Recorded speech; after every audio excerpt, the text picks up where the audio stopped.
Bonjour à tous, bonjour à toutes et bienvenue sur Made Talk. Cette semaine, j'ai le plaisir de vous proposer un nouvel épisode de la série Ta future spé. Le sujet du jour, c'est la neurologie. En effet, cette spécialité aussi complexe que belle donne bien des envies à certains d'entre nous. Mais qu'en est-il vraiment? Avec mon invité du jour, Maroussia, nous parlerons du parcours, des stages, de la pratique et du quotidien d'une interne en neurologie. Toutes les questions posées dans ce podcast sont en réalité des questions d'étudiants récoltées sur les réseaux sociaux. N'hésitez pas à poser vos questions également. En commentaire, nous y répondrons dans les plus brefs délais. N'hésitez pas non plus à partager le podcast autour de vous. Je suis sûre qu'il y a des étudiants qui se retrouvent à la croisée de chemin et qui pourraient peut-être avoir besoin d'un petit avis de ce qu'est la neurologie réellement. Sans plus attendre, je vous laisse écouter le podcast. Bonne écoute! Est-ce que tu pourrais te présenter en quelques mots? Voilà, moi c'est Maroussia Branchin, j'ai 26 ans. Je suis actuellement en troisième année d'assistanat en neurologie. J'ai fait mes 3 premières années à Namur et puis mon master à Bruxelles, à Alma. Voilà, j'ai fait ma première année d'assistanat à Saint-Luc, ma deuxième à Godine et là maintenant je suis à Lausanne pour faire ma troisième. Et qu'est-ce qui t'a poussé à faire la neurologie? Quelle a été ta motivation personnelle? C'est quelque chose qui est venu un peu progressivement au cours de mes années d'études. C'est pas venu tout de suite. C'était plutôt une affinité avec les cours au départ. Et puis au moment de choisir les cours à option, une affinité pour certaines branches, dont la neuro. Puis au moment de choisir le stage au choix, de nouveau, mon choix s'orientait vers la neuro. Et puis dans mes stages, c'est vraiment dans ça que je me projetais le plus. Plus concrètement, ce que j'aime bien dans la neuro, c'est que c'est très clinique surtout. Ça, je trouve ça très chouette, le fait de pouvoir, juste en examinant le patient, localiser ou plus ou moins la lésion. Ça, je trouve ça assez intéressant. Ce que je trouve très chouette aussi, c'est que la pathologie est très variée. Autant il y a de l'aigu avec tout ce qui est AVC, autant il y a de l'épilepsie, il y a de l'inflammatoire et du plus systémique si on part dans la sclérose en plaques, tout ce qui est neurolupus, neurosarcoïdose. Ce qui est fort intéressant, c'est que la population est du coup aussi fort différente. Autant on a des patients très âgés qu'on accompagne pendant longtemps dans des maladies d'Alzheimer, des maladies de Parkinson. Autant on a des diagnostics chez des personnes très jeunes dans les scléroses en plaques, les épilepsies des personnes plus jeunes, etc. Donc c'est aussi une population de patients qui est très variée, une pathologie qui est très variée aussi et avec une clinique qui, je trouve, reste très intéressante. Donc c'est un peu la variété au final qu'offre l'aspect. Après, c'est pas la seule spé qui offre une variété comme ça, mais c'est un peu cette variété-là au sein d'une même spé, je trouve, qui était très intéressante. Et qui toi t'as attiré pour faire la neurologie? Oui, c'est ça. Au final, en me posant un peu la question, finalement, pourquoi je suis attirée par ça et qu'est-ce qui me plaît vraiment, je pense que c'était ça. Justement, en parlant de stage, est-ce que tu pourrais un peu nous parler un peu de la période de stage pré-concours? En neuro, les stages pré-concours se passent principalement soit à Saint-Luc, soit à Godine. Dans une moindre mesure, il peut y avoir des stagiaires à Otigny s'il y a vraiment beaucoup de candidats. Nous, en fait, notre année, on était une petite année finalement. On était 6 à présenter le pré-concours. Donc, on a tous été à Saint-Luc pendant les 4 semaines de pré-concours. Là, concrètement, ça s'est passé comme un stage classique où au début, chacun prend ses marques. Et puis, voilà, on essaye de faire un maximum d'entrées, d'aller en salle d'urgence pour voir comment fonctionnent les filières AVC, la prise en charge de céphalée en salle d'urgence, de vertiges aussi, on est souvent appelé pour des vertiges. Et puis, ce qui est intéressant aussi pendant le stage pré-concours, c'est d'essayer de faire des ponctions lombaires. Parce que ça, c'est le geste technique, entre guillemets, que nous, on maîtrise le plus. C'est presque le seul qu'on fait à l'étage. Et c'est vrai que ça, en arrivant en première année d'assistanat, on est très vite dans le bain et on nous demande très vite de pouvoir faire des ponctions lombaires de manière autonome. Donc, ça, c'est l'occasion aussi, le stage pré-concours, de se faire un peu la main, quoi. Est-ce que tu pouvais choisir le médecin que tu suivais en stage pré-concours? On s'est répartis, en fait, on tournait chaque semaine entre les postes aux étages, les postes aux urgences et aux avis intra-hospitaliers. Un stagiaire à l'astro, qui avait un stagiaire dans les unités d'hospitalisation générale, un stagiaire avec les avis, un stagiaire aux urgences, et puis il y avait de temps en temps aussi un stagiaire qui était à la consultation. Donc on s'était organisé entre nous pour faire une tournante et faire en sorte que on puisse au moins passer par un étage d'hospitalisation et au moins soit les avis, soit les urgences, parce que c'est ce qui correspond le plus, en tout cas, à la pratique d'assistant au début. La consultation, c'est quand même moins fréquent de commencer avec ça au départ. Donc, voilà. Est-ce que pendant cette période-là, tu étudiais en même temps pour le concours? Comment tu t'y es pris? Donc moi, en fait, je ne sais pas comment c'est l'organisation cette année, mais nous, notre année, on avait tous les stages et puis 2 semaines de blocus, puis le mammouth. Et puis on avait le pré-concours et à la fin, on avait encore 2 semaines et demie ou trois, ouais, 2 à 3 semaines en fonction de quand tombe le concours. La dernière semaine, nous, c'était 2 semaines et demie de blocus avant le concours. Moi, avant le mammouth, je m'étais surtout concentrée sur mon mammouth, en sachant que comme je présentais la neurologie, ben, quand j'étudiais les parties de neuro, j'essayais d'être un peu plus focus, et un peu plus, d'étudier un peu plus en profondeur que le reste. Et puis après, j'ai étudié les week-ends pendant le pré-concours, un peu le soir aussi, mais pas non plus tellement. Puis pendant le blocus pré-concours, là, pendant 2 bonnes semaines, ça m'a semblé être suffisant maintenant. Combien de places est-ce qu'il y avait à ce concours? Est-ce que c'était un oral, un écrit? Tu peux un peu nous parler de la partie du jour J? Le concours de neuro, ben, au niveau des points, c'est 50% pour le CV comme pour tous. C'est une seule épreuve en un one-shot en fait. On a une demi-heure de préparation avec 2 grandes questions en fait, c'est 2 grands cas cliniques. Un cas clinique vraiment assez évident de la clinique quotidienne de neuro. Et le deuxième cas, c'était plutôt une présentation un peu plus atypique, un patient qui venait avec une multitude de symptômes et pour lequel là, on ne devait pas forcément aboutir à un diagnostic, mais on devait pouvoir décrire notre démarche clinique et un peu vers quel examen on allait se diriger et pourquoi. Je sais que dans les années d'après, ils ont eu des questions pratiques, comme par exemple la prise en charge d'un état de mal épileptique, ouais, un peu plus pratique, orientée vraiment prise de décision, diagnostic et thérapeutique assez rapide.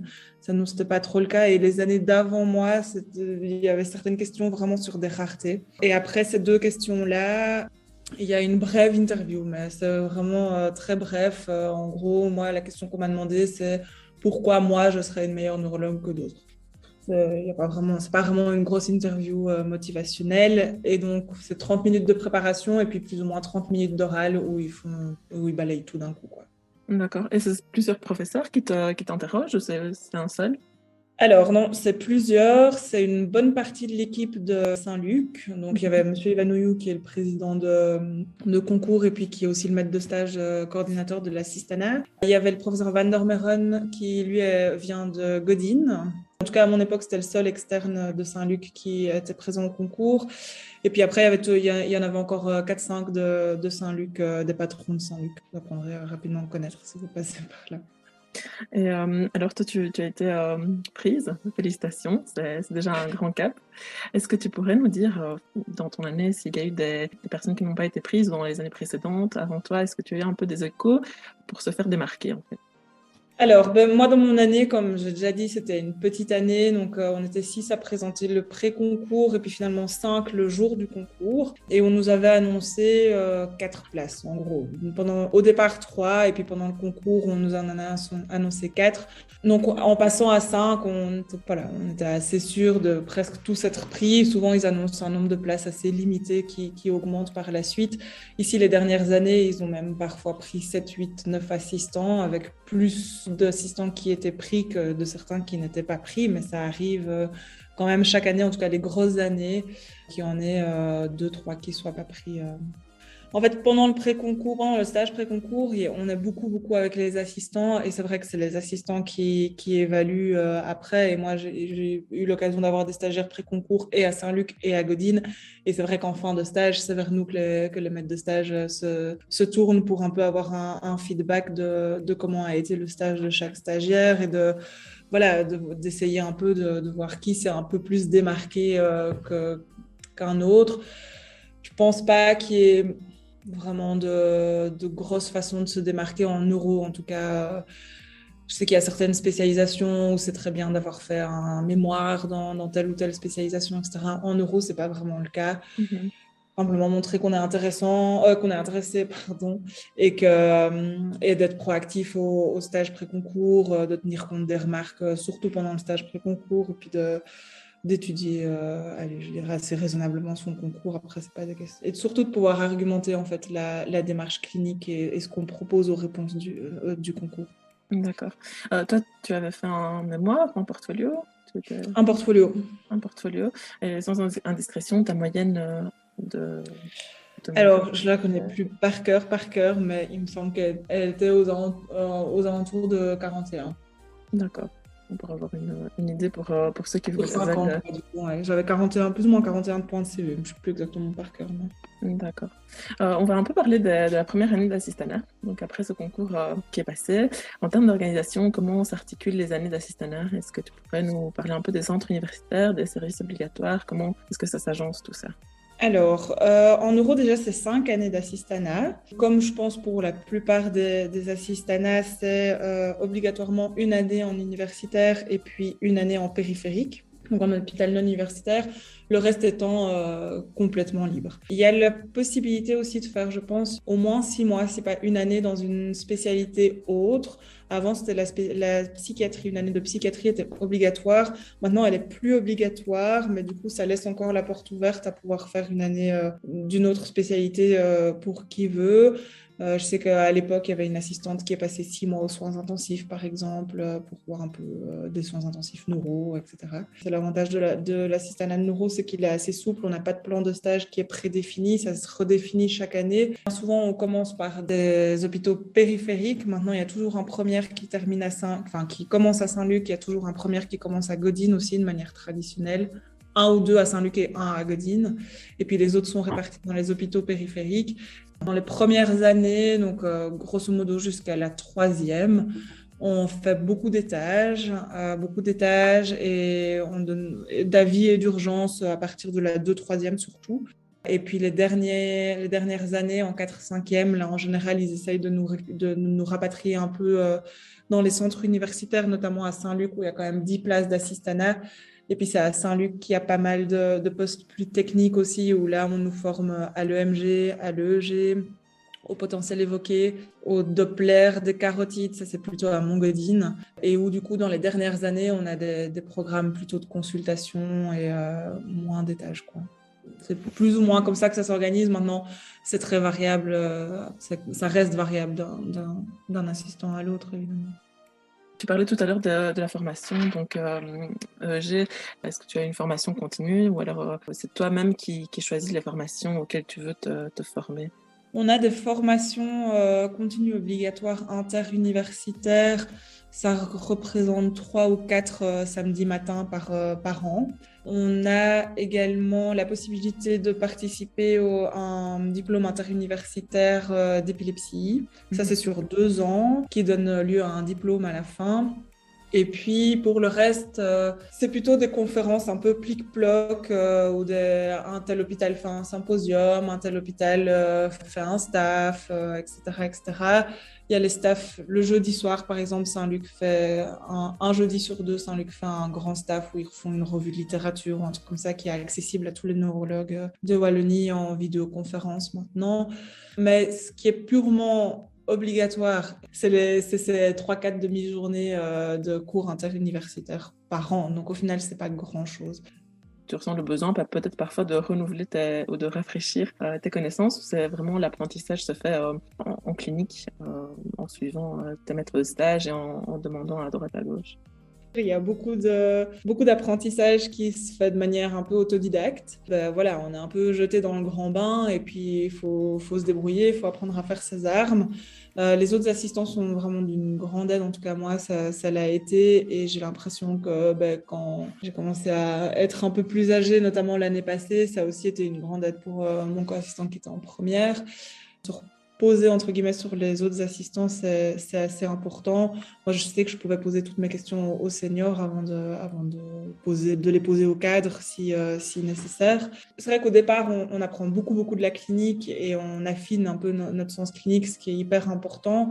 Et puis, de temps en temps, ça reste important de retourner vers la théorie parce que c'est à ce moment-là qu'on commence à vraiment faire des vrais liens au final. Quand on est étudiant, c'est vrai que parfois on comprend pas tout ce qu'on étudie, et puis quand on voit ce qui se passe vraiment en pratique et ce que ça représente vraiment en clinique, je pense pas qu'il faille retourner absolument dans ces cours 2 mois après être rentré en assistanat, mais 6 mois, 1 an plus tard, ou aller revoir une fois de temps en temps quand on se pose une question up to date, et puis revoir un peu ce que ça dit au niveau de la clinique et au niveau des examens, etc.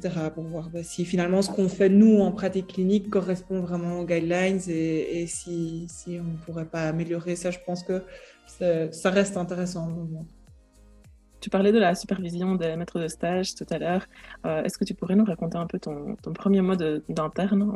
Alors, comme moi, j'ai commencé à Saint-Luc dans un étage d'hospitalisation, donc j'avais une bonne dizaine de lits. Pour moi, j'étais arrivée quelques jours auparavant, donc je connaissais déjà un peu les patients avant de prendre vraiment les commandes le jour J. Et puis, concernant la supervision, ça a été la supervision plus ou moins équivalente à ce qu'il y a eu tout au cours de l'année.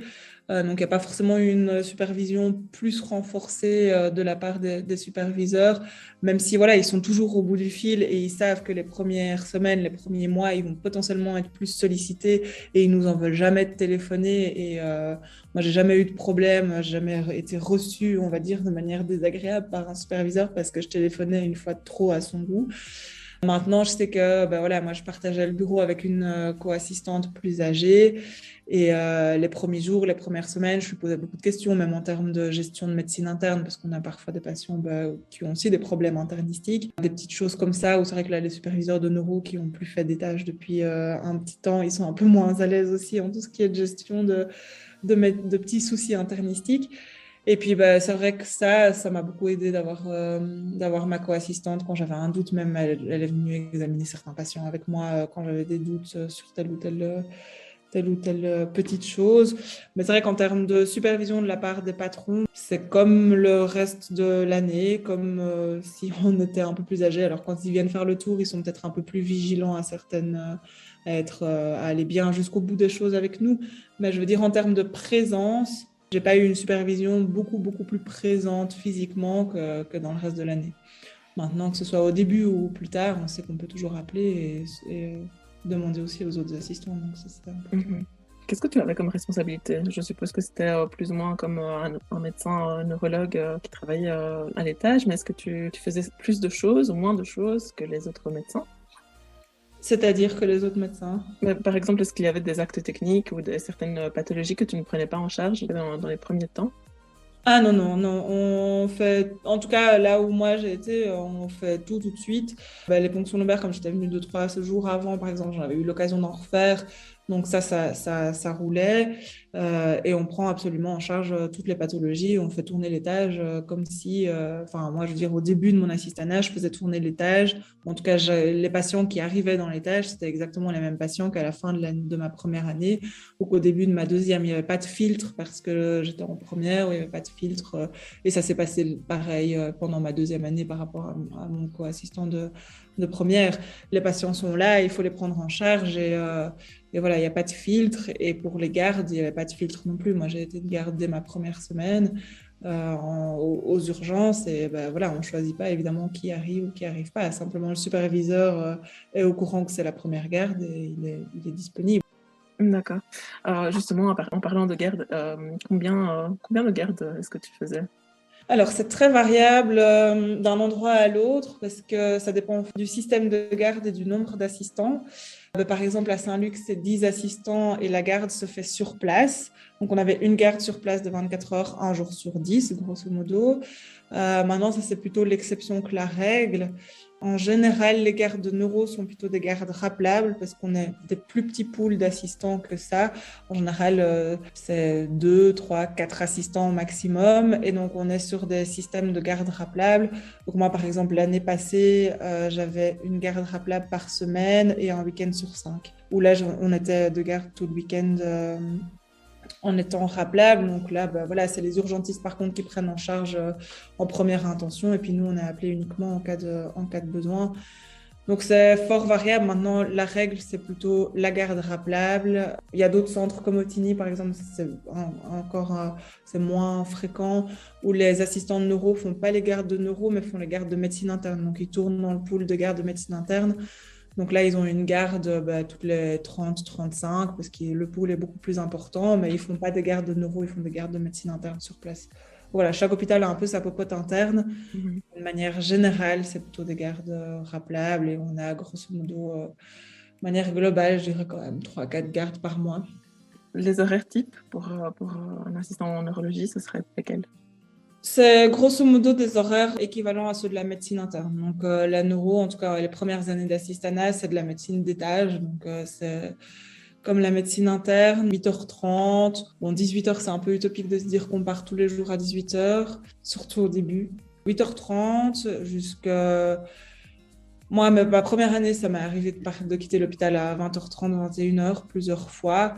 Maintenant, j'essaie de me fixer la limite à 19h, 19h30 en première, et puis j'essaie de ramener ça à 18h30, 19h en deuxième. Mais c'est pas toujours tenable. Et puis après, il y a les gardes en plus. C'est quand même avec le maître de stage que tu discutes des horaires ou c'est en fonction de l'afflux de patients?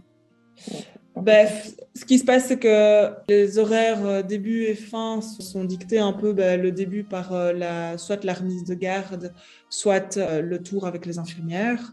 Et puis, l'heure de fin de journée, il est un peu dicté par la reprise de garde qui, en général, se fait à 18h. Donc après, il y a toujours moyen, si on a besoin de partir plus tôt, évidemment, de s'organiser avec celui qui fait la garde, si tout est calme, ou alors de s'organiser avec le co-assistant qui est à l'étage aussi, et de transmettre les 2-3 trucs importants à vérifier éventuellement avant que lui ne parte, sinon on doit partir plus tôt. Donc ça, on s'arrange toujours entre nous, évidemment, s'il y a des obligations à devoir partir un peu plus tôt. En termes de congés par an, combien de jours de congés? C'est 25 jours de congés par an. Les congés de maternité, ça s'organise comment? Alors, ça, c'est pour avoir eu une collègue qui était du coup enceinte. C'est les 3 mois, les 3 mois légaux, en fait, avec c'est une semaine avant l'accouchement jusqu'à les 15 semaines qui complètent après. Donc, on travaille a priori jusqu'au bout. En tout cas, ici, c'était le cas de ma collègue, elle a travaillé jusqu'au bout. Ce qui était adapté, par contre, ça, c'est les gardes à partir de 3 mois de grossesse. Il n'y a plus de garde à ce moment-là. Ah oui, et jusqu'au moment où elle décide de reprendre des gardes ou...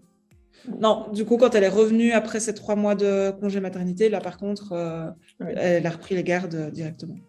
Est-ce qu'on peut choisir où on fait les années en tant qu'interne ou c'est imposé? Est-ce que toi, tu as été envoyé directement à Saint-Luc, tu as pu choisir ou d'habitude, comment ça se passe? Alors, en première, on ne peut pas choisir. Donc, on est attribué d'office, en fait, au moment où on nous annonce qu'on est pris, on est directement attribué à un hôpital. En général, de manière un peu traditionnelle, mais ça ne se vérifie pas chaque année.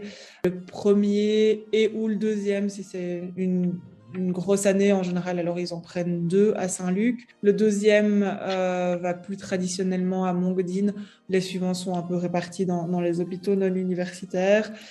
Et puis après, pour la suite de l'assistanat, plus ou moins au moment de Pâques, en gros, on reçoit un mail qui récapitule le nombre de places qu'il y a et où pour l'année suivante. Et on nous demande de faire une liste de 3 choix, parmi lesquels on voudrait préférentiellement aller. On peut argumenter. Est-ce qu'on peut effectuer une partie de l'assistanat à l'étranger? Et si oui, combien de temps? Quels pays sont autorisés? Alors, le départ à l'étranger, il est possible comme dans plus ou moins toutes les SP, normalement. En tout cas, il est autorisé et légal dans toutes les SP. C'est 1/3 de l'assistanat. Donc, en euros, théoriquement, je pense qu'on pourrait faire jusqu'à 1 an et demi d'assistanat à l'étranger. Les conditions, c'est les mêmes conditions que pour tous les autres assistanats, c'est-à-dire avoir un maître de stage dans le pays étranger qui est reconnu comme maître de stage dans le pays étranger en question. Alors, un lieu de stage qui est reconnu également comme un lieu de stage accrédité dans le pays étranger, être couvert par une assurance professionnelle attribuée par l'hôpital et surtout, c'est la condition sine qua non, avoir un salaire qui équivaut plus ou moins à un salaire d'assistant en Belgique. Donc, typiquement, ils n'acceptent pas qu'on parte en Afrique ou quoi si le salaire y est de 400 ou 500 euros parce que ça équivaut au salaire local. Là, ça doit être équivalent au salaire plus ou moins qu'on a en Belgique. On va parler un peu du TFE. Est-ce qu'en assistanat de neurologie, tu dois faire un travail de fin d'études? Alors, la fin de l'assistanat, ça change un peu chaque année en euros. C'est pas toujours exactement la même chose, mais de manière générale, ils essayent quand même de demander un travail de fin d'études. C'est un mémoire, donc un travail d'une 20aine de pages sur un sujet particulier, sur un patient qui était intéressant, ou sur une petite série de patients. Ça ne doit pas forcément être publié ou publiable. Et bien souvent, ils reçoivent les informations courant d'année. En fin de deuxième, on doit tous présenter un cas clinique, plus ou moins 30 minutes. Et ça certifie un peu voilà, la fin de la deuxième et puis le passage vers la suite. Donc là, on doit préparer un cas intéressant qu'on a vu et aller en parler devant tous les neurologues là, de Saint-Luc et puis de... Après la fin de ton assistanat, est-ce qu'il y a toujours moyen de se spécialiser dans une ou l'autre pathologie? Comment est-ce que la suite se profile? Pendant l'assistanat, on développe chacun un peu des affinités pour tel ou tel secteur. Comme je disais au tout début, c'est fort varié comme spécialité. Donc, autant il y en a qui adorent l'épilepsie puis qui détestent le vasculaire et les AVC. Autant, enfin voilà, donc c'est assez variable. C'est vrai que souvent, chacun a un peu son domaine de prédilection. Et puis finalement, pendant l'assistanat, il n'y a pas vraiment de possibilité de se surspécialiser, comme en médecine interne par exemple, où au bout de 3 ans, on choisit vraiment de manière un peu officielle une spécialisation. Ici, c'est vraiment un continuum de 5 ans d'assistanat. Et puis, de nouveau, comme on peut un peu choisir chaque année l'endroit où on veut aller, il y a des postes, notamment des postes de seniors en 4 et 5e, qui sont un peu plus spécifiques épilepsie, par exemple, où là, ça va être beaucoup de lecture de EEG, les patients épileptiques réfractaires, etc. Il y a un poste, par exemple, de sclérose en plaques à Saint-Luc, donc pour ceux qui sont plutôt attirés par tout ce qui est inflammatoire, ça, c'est chouette de passer par ce poste-là pour essayer d'affiner un peu les connaissances dans telle ou telle spécialité, dans telle ou telle surspécialité, mais de nouveau, c'est pas aussi clair, par exemple, qu'en médecine interne. Et il y en a aussi beaucoup qui partent à l'étranger en fin d'assistanat ou qui font une 6e année après l'assistanat vers des centres plus spécialisés où là, ils demandent de faire, par exemple, que de l'épilepsie ou que de l'inflammatoire dans des gros centres connus, reconnus pour telle ou telle pathologie. Ça arrive aussi. Oui, donc chacun finalement évolue dans le sens qu'il désire et il n'y a pas vraiment de sentier, de gros chemins. Non, c'est ça. En euro, il y a un peu moyen de tout faire. Donc, soit on décide, ce qui convient bien aussi, de faire les 5 années d'assistanat et de faire son petit bonhomme de chemin gentiment et voilà, et de rester un neurologue assez général. Comme il y a tout à fait moyen de se surspécialiser. Mais c'est vrai que si on veut se surspécialiser et essayer ou même partir à l'étranger ou quoi, ça doit souvent être une initiative de notre propre part. L'assistanat de neurologie le permet, mais pas forcément. Il n'y a rien qui est vraiment très organisé pour ça. Mais il n'y a rien qui l'empêche non plus. Si tu avais un seul conseil à donner à ceux qui veulent se lancer dans la voie de la neurologie, lequel serait-il? Un seul conseil, Ou plusieurs. On va commencer par un et puis après. j'essaie de me rappeler régulièrement, c'est que j'adore ce que je fais, même si c'est pas tous les jours facile. Et c'est vrai qu'il y a des moments de super haut quand on trouve un diagnostic super, un peu rare et qu'on est finalement arrivé au bout de notre idée et que c'était finalement la bonne. C'est génial quand on a une thrombolyse qui fonctionne super bien et un patient qui récupère alors qu'il est arrivé complètement paralysé et puis qui repart sur ses 2 pieds. Donc ça, c'est génial aussi. Et puis, il y a un peu tous les à côté aussi. C'est des pathologies qui ne sont pas toujours faciles à accepter, ni pour les patients, ni pour la famille. C'est parfois aussi plus compliqué pour la famille que pour les patients. Donc, il faut pouvoir manager un peu ces 2 côtés-là. Et puis, il y a tout le côté aussi de l'étage et de l'hospitalier en lui-même, c'est-à-dire des gros horaires, des tâches administratives qui ne sont pas toujours marrantes. Il faut apprendre, je pense, à relativiser. Ça, c'est quand même important quand on commence l'assistanat. Et malgré tout, voilà, le moment où on rentre dans la chambre du petit papy qui est un peu perdu, un peu désorienté, et puis qui commence à nous parler de ses vieux souvenirs, et qu'il est tout ému quand il parle de ses petits-enfants, et qu'on arrive à le faire rentrer chez lui, alors qu'au départ, c'était pas gagné, ça, c'est quand même super chouette, quoi. Donc, c'est vrai que c'est pas tous les jours, ou en tout cas pas toute la journée comme ça, qu'il y a des moments un peu plus pénibles, mais je pense qu'il faut quand même pouvoir savoir se raccrocher justement aux petits moments un peu suspendus avec les patients. C'est comme au final pour ça qu'on le fait. Et enfin, en tout cas, moi, c'est pour ça que je le fais, pour essayer de faire rentrer les gens au mieux comme ils peuvent chez eux, ou si ce n'est pas le cas, de les accompagner du mieux qu'on peut dans un nouveau projet de vie ou dans un nouveau, voilà, ou vers une fin de vie, parfois ça arrive aussi.